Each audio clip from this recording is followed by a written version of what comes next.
चलिए फिलहाल आपको प्रेस कॉन्फ्रेंस में लेकर चलते हैं। इस वक्त Govind Singh Dotasra PCC chief press से मुखातिब हो रहे हैं। रीट भर्ती हमारी सरकार करने जा रही है और माननीय मुख्यमंत्री जी ने 2 वर्ष के जलसे के अंदर जो 25 अप्रैल को रीट की भर्ती कराने की बात कही थी, उसमें पिछली 2017 की जो रीट हुई थी उसमें काफ़ी कुछ बातें ऐसी थी जो लोगों ने आकर के बताया था कि इसमें इस तरह की दिक्कत है, राजस्थान के लोगों को कम महत्व मिलता है।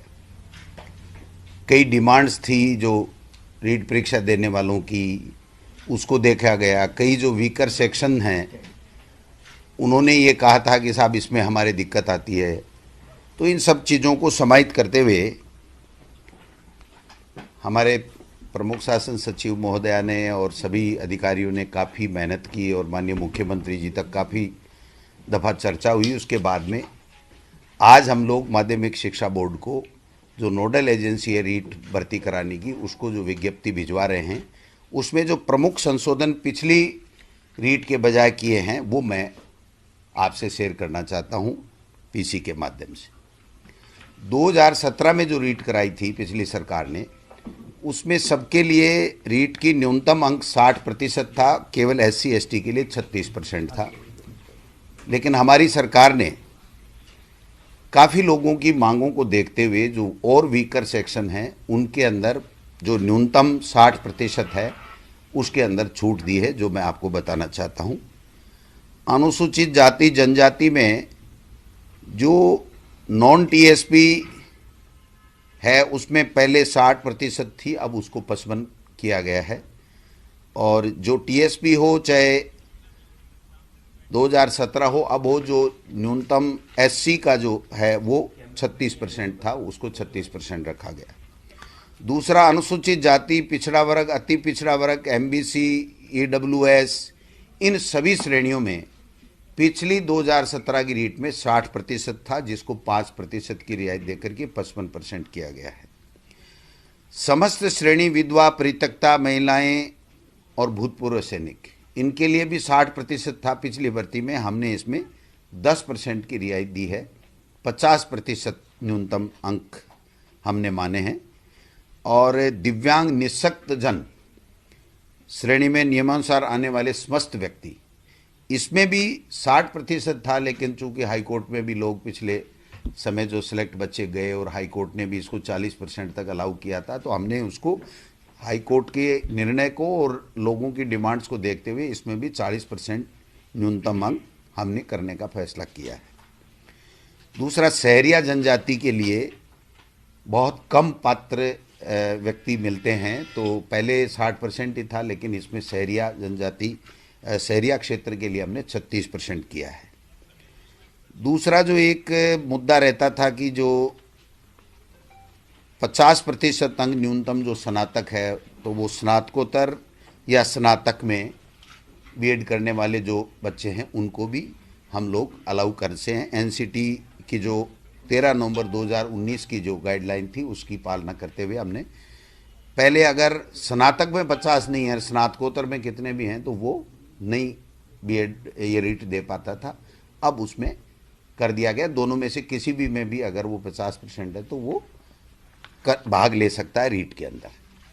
दूसरा जो न्यूनतम अंकों का था, बाकी अन्य कैटेगरी के लिए जो 12वीं में या जो BA में, उनमें जो छूट थी वो EWS और ये जो हमारा दूसरी दोनों MBC है उसमें भी उसको शामिल करते हुए पहले की तरह बराबर इन दोनों कैटेगरी को भी हमने शामिल कर लिया है।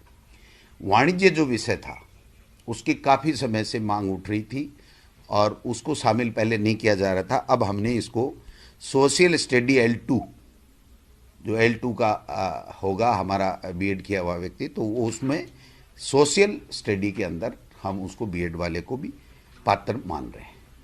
एक रीट के साथ हमें सिलेक्शन का जो क्राइटेरिया था, जो पहले रूल थे उसमें 30% एकेडमिक के थे और 70% रीट के थे। तो हालांकि ये रीट का पार्ट नहीं है, लेकिन बताना जरूरी है, क्योंकि जो बच्चा रीट दे रहा है उसको ध्यान में रहना चाहिए कि मेरा सिलेक्शन का क्या क्राइटेरिया है। तो उसको जो हमारे राजस्थान के नौजवान शिक्षित बेरोजगार जो ज़्यादा आने चाहिए, जिनकी बहुत बड़ी मांग थी, उसको ध्यान में रखते हुए अब जो पहले हमने टेट में कर रखा था उस तरीके से यहाँ पर 90% रीट का वेटेज होगा और 10% उसकी जो एकेडमिक योग्यता होगी उसका होगा। तो ये 30% पिछली सरकार के समय था, जिससे काफ़ी ये शिकायतें आई थी और काफ़ी फर्जी डिग्री लेकर के बाहर के लोग भी आ गए थे। तो मैं समझता हूँ राजस्थान के लोगों को ज़्यादा से ज़्यादा वेटेज मिले, इसके लिए भी हमने किया है। एक जो राजस्थान के बेरोजगार बच्चों को ज़्यादा से ज़्यादा मौका मिले, इसलिए 2011 में पहले जो सिलेबस बना था, तो इसमें जो एनसीटी की गाइडलाइन है उसमें है कि प्रचलित पाठ्यक्रम के हिसाब से आपको सिलेबस देना है। तो हमने दोबारा से सिलेबस तैयार करवाया माध्यमिक शिक्षा बोर्ड की टीम से, और उस सिलेबस में हमने राजस्थान को जहाँ जहाँ हमारी पुस्तकों में राजस्थान है वहाँ पर राजस्थान को सबसे ज़्यादा, राजस्थान की भौगोलिक परिस्थिति, संस्कृति आदि चीज़ों को हमने भूगोल, इतिहास, कला, संस्कृति सबको वेटेज देते हुए सिलेबस का निर्माण किया है। और जो सिलेबस है वो भी हम रीट के साथ या 1-2 दिन में जो भी माध्यमिक शिक्षा बोर्ड उचित समझेगा तो उसमें वेबसाइट में साथ में लगा देगा, जिससे वो बच्चे अपना अध्ययन कर सकते हैं।